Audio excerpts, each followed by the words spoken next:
Hello, everyone. We are very excited that this day has finally come. Probably the biggest request that we have at tradeSteward is for a backtester.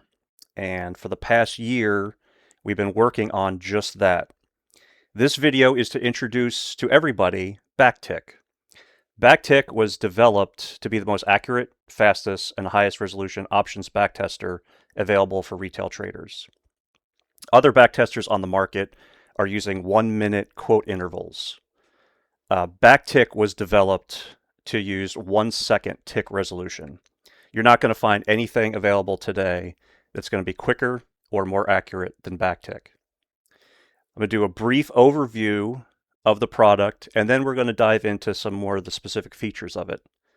I know you're going to love it. With Backtick, we have the Backtick dashboard here that you can see, which will show you things like the quotes available, any draft backticks you have, your current quote status, or I'm sorry, current queue status for your backtick user settings, commission profiles. We're going to get into all of this. You'll have the Backtick dashboard, which is what we're looking at here, and we will go through all these settings. We have Create Backtick, which will allow you to create your backtick. Backtick library will allow you to aggregate backticks that you've run together in a library and allow you to search by things like tags. Portfolio Builder will allow you to put your backticks together and run at a portfolio level, so you can see how multiple backticks perform together. Sweep Tick is going to be something that's available to some of the higher tier subscription. This is going to allow you to choose a backtick and choose a range of intervals you want to test it again. So think, delta or premium. You can run through a range instead of having to do each tick individually. Position library will show you your positions at the library level. You will also be able to create a bot comparison, which will show you your back-tested bot compared to actual trading. So you can really drill in on getting that as accurate as possible. You can draw up comparison reports, and you'll be able to set specific user settings and commissions profiles. So let's dive in, and we're going to start with commissions profiles. So out of the box, there are several by default you can go with. However, you can create new, or you can edit an existing one. So if you were to create a new profile, you could call this Schwab joint. Let's just say it's a joint account at Schwab you're using. You can set your commission per contract for equity. Now you do say 50 cents. If there's any minimum commission, you can set that here as well. Any maximum commission, some brokers will give you, X amount of contracts at $10 or whatever. You can put that in here. Index, same thing. We'll do 50. If your broker has any minimum charge or order maximum charge, you can detail that here. You can also specify free open premium or free close premium. Some brokers will allow you to close options for a certain price if it's under a certain premium amount, like 10 cents or 5 cents. You can assign that there. And you could also put any assignment fee, any minimum or maximum. This is all dependent on your broker.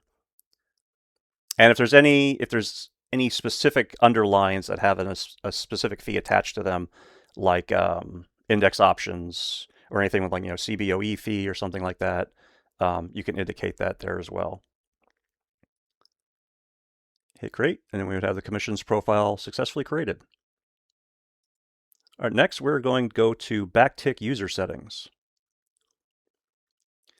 So this is where you can set the background settings for your backticks. You can set it up in different accounts, so you can actually create multiple backtick. Think of them as virtual or logical accounts. You could create you could use this account for, say just your short put selling backtests or backticks. You could do another account for, say, iron condors. However you want to do it, you can organize them in virtual accounts. Course price, this is to make sure that it's choosing the legal increments of an underlying. So, let's say the underlying in increment, it goes in increments of 10 cents, dot one. You don't want the backtester choosing data such as like 0.08765 or whatever. So this is just going to make sure it's using a legal increment when selecting a price. You can also select if you want to ignore strike conflicts. And this is where you can set your slippage and also any entry delay. So with slippage, this is one of the most challenging things with any backtesting software is trying to find out what is realistic slippage for your broker's execution. So this is something you can play with, to try to see what the worst case would be, what's the best case. Maybe you want to look at your broker's execution and say, well, this is the average. You can come in here and set it to however you want. And same with delay. Every broker has their own way of executing orders.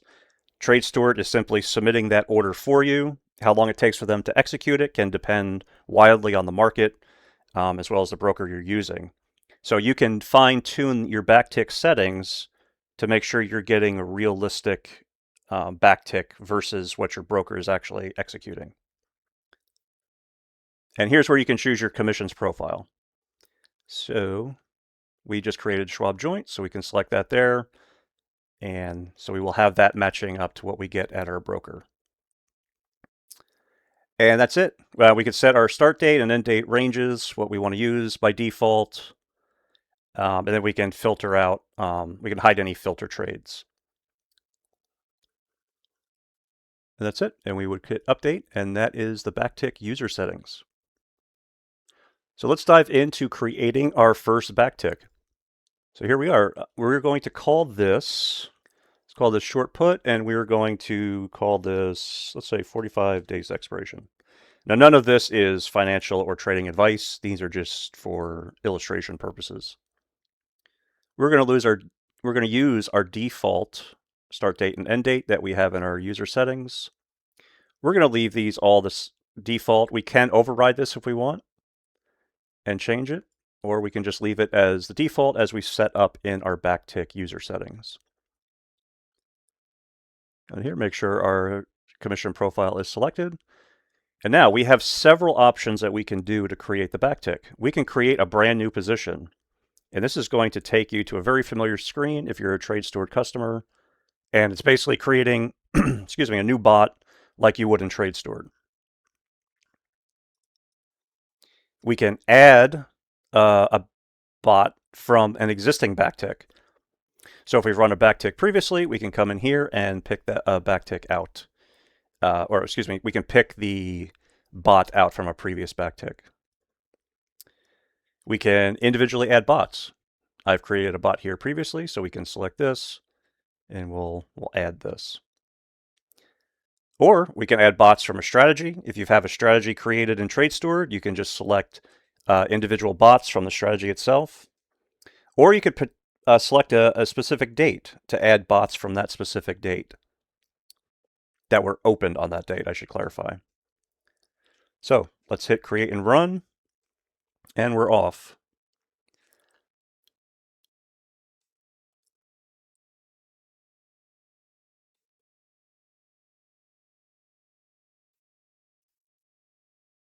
And that's it. There was no editing there. It took 4.84 seconds to run through 2 years of data for that. And here are our results.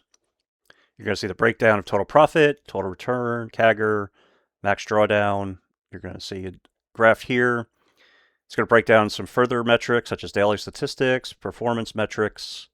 You'll have a heat map down here that you can click into to drill down into more, to where you can actually see it on a daily basis, the results. And remember, for this test, this is 45 DTE, so they're not going to be results every day. But then you can even drill down farther for those to see the individual trades themselves.